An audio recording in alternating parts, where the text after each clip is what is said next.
হরে কৃষ্ণ বন্ধুরা, তো আজকে আপনাদের সামনে একটা আধ্যাত্মিক চেতনার গল্প শোনাতে চাই। যদি ভিডিওটা ভালো লাগে তাহলে অবশ্যই আমার চ্যানেল লাইক, শেয়ার আর কমেন্ট করে চ্যানেলটি সাবস্ক্রাইব করে পাশে থাকবেন। তো আমরা শুনেছি এই জগতে সবারই মুখে মুখে শুনি যে এই পৃথিবীতে কেউ কারো নয়। তো কথাটা কি আমরা কোনোদিন উপলব্ধ করেছি? একদিন দেবর্ষি নারদ শ্রীকৃষ্ণকে জিজ্ঞেস করলেন, হে প্রভু, হে দয়াময়, এই পৃথিবীতে সবাই বলে যে এই পৃথিবীতে কেউ নাকি কারো নয়, তাহলে মা, বাবা, সন্তান, সন্ততি, ভাই, বন্ধু, আত্মীয় স্বজন এরা কারা?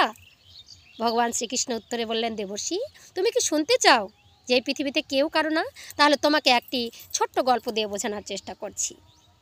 শ্রীকৃষ্ণ বললেন, এক গ্রামে এক গরিব বেদের বাস ছিলেন, আর সেই বেদের 7টি পুত্র ছিল আর একটি কন্যা সন্তান ছিল।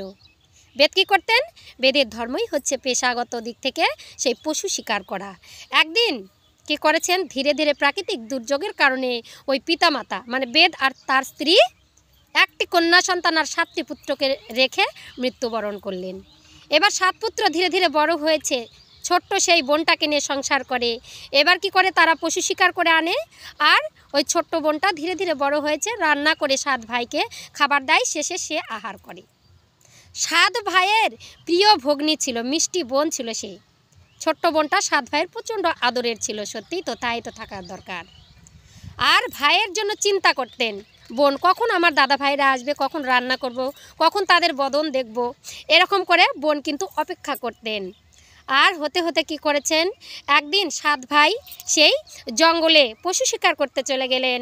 আর ছোট্ট বোনটাকে বলেছে, বোন রে, তুই একটু ভালো করে রান্না করে রেখে দেস, আমরা এসেই কিন্তু খাবো। এবার বোনটা কি করেছে, রান্না করতে করতে হঠাৎ বাবা হাত কেটে ফেলেছে। সত্যি তো, হয় তো আমাদের। তো যেই না হাত কেটে ফেলেছে, আঙ্গুল দিয়ে রুধি ঝরছে, রক্ত গড়গড় করে পড়ছে। বলছে, সর্বনাশ, এত রক্ত! সে ভাবলো আমি চুড়িদারের ওড়নাটাতে মুছে নেই। বলছে, না না, তাকে সবসময় দাদারা চোখে চোখে রাখে, কোথাও যেন তার খুদ না হয়। বলছে, আমার দাদা ভাইরা যদি দেখে আমার ওড়নায় রক্ত লেগে আছে, তাহলে দাদারা খুব কষ্ট পাবে, দাদারা জিজ্ঞেস করবে, না আমি এই রক্ত আমি ওড়নাতে মুছবো না। সে ভাবলো আমি শাড়িতে মুছি। বলছে, না না, শাড়িটা যদি আমার দাদা ভাইরা দেখে, এতটাই ভালোবাসা, বলছে এটাও করা যাবে না। তারপরে বলছে, না না, আমি ওই দেওয়ালের মধ্যে মুছে দেই। সঙ্গে সঙ্গে দেওয়ালের কাছে যেই না হাতটা রেখেছে, কাটা হাতটা, বলছে, বাবা, দেওয়ালের মধ্যে যদি স্পট পড়ে রক্তের, তাহলে দাদারা এসে বলবে রক্ত কোথা থেকে এলো, আমি তখন কি উত্তর দেব? বলছে, না, আমি কোথাও মুছবো না। রান্না করতে করতে তখন কি করেছে, ওই সবজির মধ্যে কাটা রক্তগুলো দিয়ে দিয়েছে বাবা, আঙ্গুলের কাটা রক্তগুলো সবজির মধ্যে মিশিয়ে দিয়েছে। বলছে, দাদাদের পেটে চলে যাবে, দাদারা ভ্রূণাক্ষরেও টের পাবে না। দেবর্ষি নারদ তারপরে কি হলো জানো? বলে, কি হলো দয়াময়? বলছে, যখনই এই রক্ত দিয়ে ওই তাদের বোন রান্না করে 7 ভাই যথাসময়ে গৃহে ফিরলেন, আর 7 ভাইকে বসিয়ে সুন্দর করে সেবা দিচ্ছে। বোন, আহ, অপূর্ব সুন্দর রান্না, এত সুন্দর রান্না তো কোনো দিন খাইনি।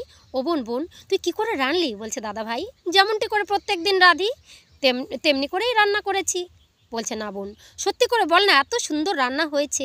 7 ভাই চেটে পুটে খেয়ে দিয়ে যখন বিশ্রাম করতে ঘরের মধ্যে গেলেন, বোনটা বলছেন, দেখ, আজকের মতো বেঁচে গেছি, দাদা ভাইদেরকে বললে খুব কষ্ট পাবে, দাদা ভাইরা এতই আমাকে ভালোবাসে, এত রান্নার সুস্বাদ ছিল। এবার দাদা ভাইরা যখন বিশ্রাম করতে ঘরের মধ্যে গেল, জানো দেবর্ষি কি হয়েছে? দাদা ভাইরা সবাই মিলে আলোচনা করছে, বলছে, ভগ্নী তো এত সুন্দর রান্না কোনো দিন করেনি, এত যে পশুর মাংস খেয়েছি, তবু এত সুস্বাদ নয়। বলছে, কি হয়েছে? বড় ভাইকে বলছে, দাদা ভাই, তুমি একটু বোনকে ভালো করে জিজ্ঞেস করো তো, এর মাঝে কি ছিল, ভালো করে জিজ্ঞেস করো, কোথা থেকে বোন এত সুন্দর রান্না শিখলো। সঙ্গে সঙ্গে পরদিন সকালবেলা বড় ভাইকে সবাই বাবা সম্মান করে। বড় ভাই গিয়ে বলছে, বোন, আমার মিষ্টি সোনা, বলতো বোন, কালকে কী দিয়ে রান্না করেছিলিস, এত সুন্দর সুস্বাদু হয়েছিল, কোনো দিন এমন মানে বাবার জন্মেও আমি এরকম রান্না খাইনি। আর 6টা ভাই পর পর দাঁড়িয়ে আছে। সবাই বলছে, বল না বোন, কী দিয়ে রান্না করেছিলিস, বল না বোন, কী দিয়ে রান্না করেছিলিস। বোন আর সবসময় বলছে, দাদা ভাই, আমি যেমন করে রান্না করি তেমনই করে রান্না করেছি। কিছুতেই বলতে চাইছে না। তারপরে দাদা ভাই এত সুন্দর করে আদর করলো, বোন নিজের কথাটা বলে দিল, দাদা ভাই, ওই যে সবজি কাটবার সময় আঙুলটা কেটে গেছিলো, ওই রক্ত ঝরছিল, সেই রক্তটা আমি ভাবলাম অন্যায় মুছবো, আপনারা দেখলে সবাই কষ্ট পাবেন, তাই অন্যায় মুছিনি। দেওয়ালে মুছতে গেলাম, তখনও যদি স্পট পড়ে কষ্ট পাবেন, তাই সেখানে মুছিনি। আর আমার শাড়িতেও মুছিনি, ওই রক্ত আমি ওই সবজির মধ্যে দিয়ে দিয়েছি।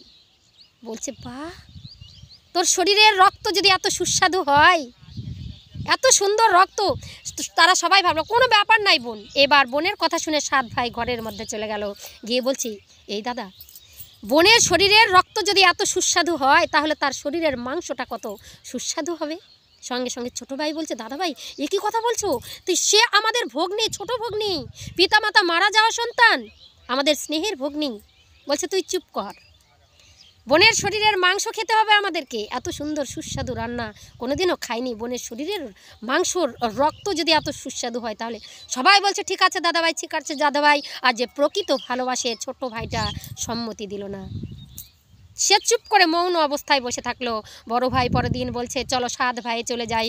কোথায়? জঙ্গলের মাঝখানে গিয়েছেন, পাহাড়ের উপরে একটি 2 গাছের ভিতরে সুন্দর করে একটি ছোট্ট চিলেকোঠা এত সুন্দর করে ফুল ফল দিয়ে সাজিয়ে দিয়েছে, আর তার মাঝে দিয়েছে একটা বাঁশ, আর সেখানে রাখা থাকলো একটি দড়ি।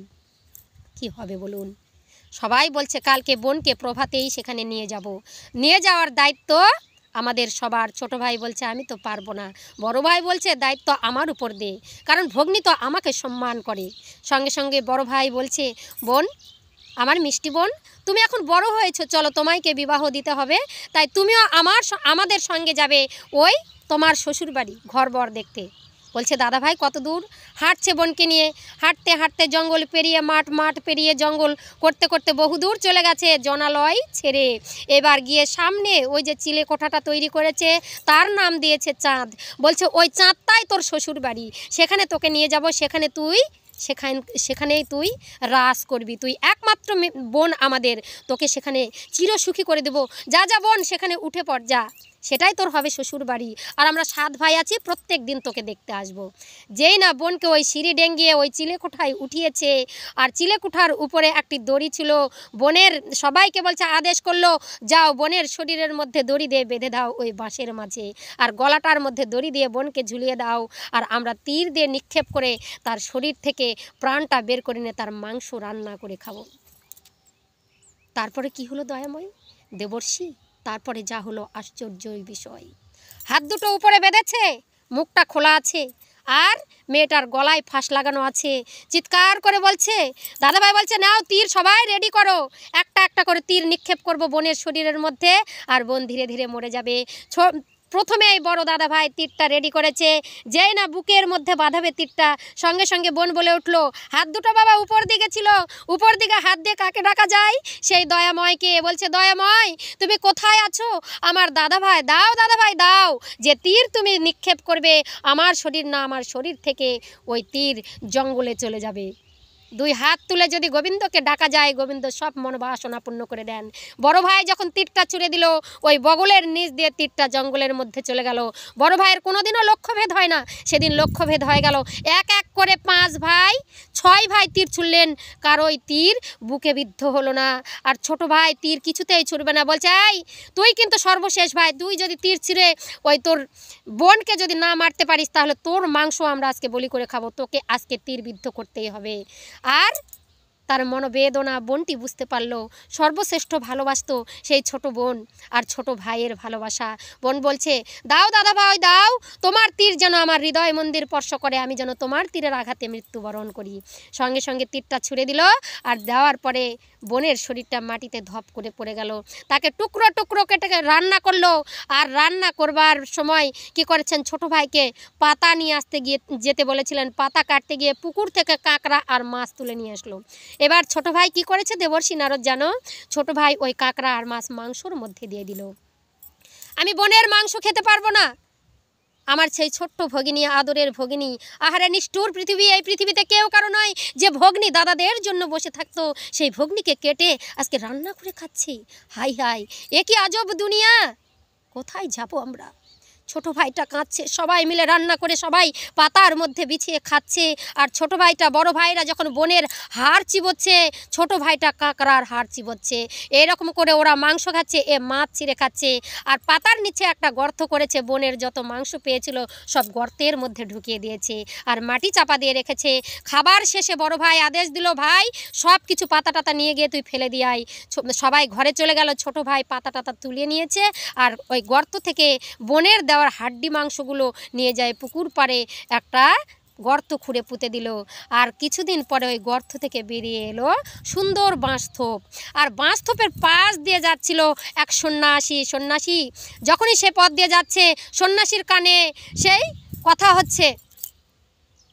কথা বলছে, একজনের কথা আসছে, আওয়াজ আসছে, দৈববাণী হচ্ছে, প্রচণ্ড গন্ধ, এরকম করে চিৎকার আসছে। বলছে এ কি, এখান থেকে বারবার চিৎকার আসছে। বলছে বাঁশঝাড় থেকে। তো বাঁশঝাড়টা সন্ন্যাসী কেটে দিল।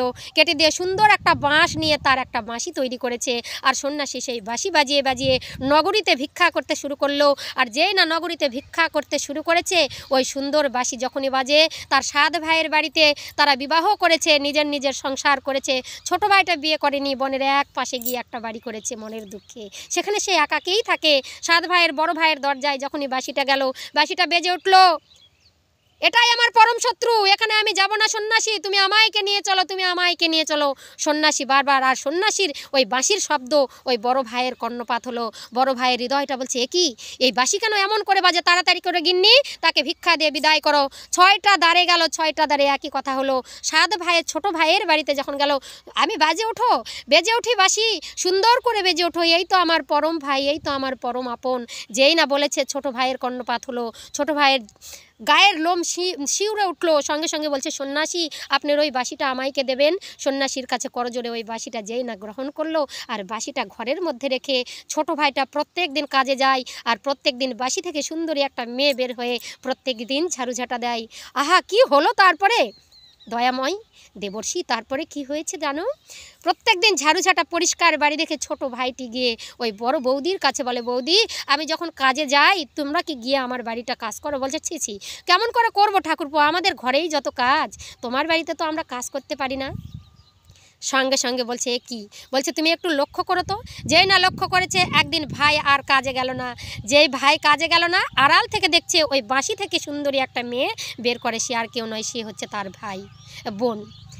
সঙ্গে বৌদিকে গিয়ে বলছে পরের দিন যখনই তোমার এই বাঁশিটা পাবে, বাঁশিটা নিয়ে গিয়ে আগুনে পুড়বে। আগে তুলসী জল ছিটিয়ে দেবে, তারপর আগুনে পুড়ে দেবে, ভস্ম করে দেবে। যেই না তাই করলো, পরের দিন সেখান থেকে যেই না ভস্ম করতে যাবে, সেখান থেকে সুন্দরী মেয়ে একটা সৃষ্টি হলো।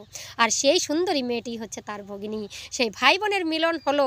এই যে পৃথিবীটা, এটাই হচ্ছে প্রকৃত ভালোবাসা। এই পৃথিবীতে কেউ কারো না বলেছে যে এই কথাটাই ধ্রুব সত্য নয়। কেউ কারো সঙ্গে যাবে না, এটা ঠিক, কিন্তু ভালোবাসার নিঃস্বার্থ যদি হয়, তারও পাশে সবাই থাকে বাবা। হরে কৃষ্ণ, রাধে রাধে, জয় নিতাই, জয় গৌর। এই হচ্ছে আজকের ভিডিও। যদি আপনাদের ভালো লেগে থাকে তাহলে অবশ্যই চ্যানেলে লাইক, শেয়ার আর কমেন্ট করে চ্যানেলটি সাবস্ক্রাইব করে পাশে থাকুন বন্ধুরা। হরে কৃষ্ণ, রাধে রাধে।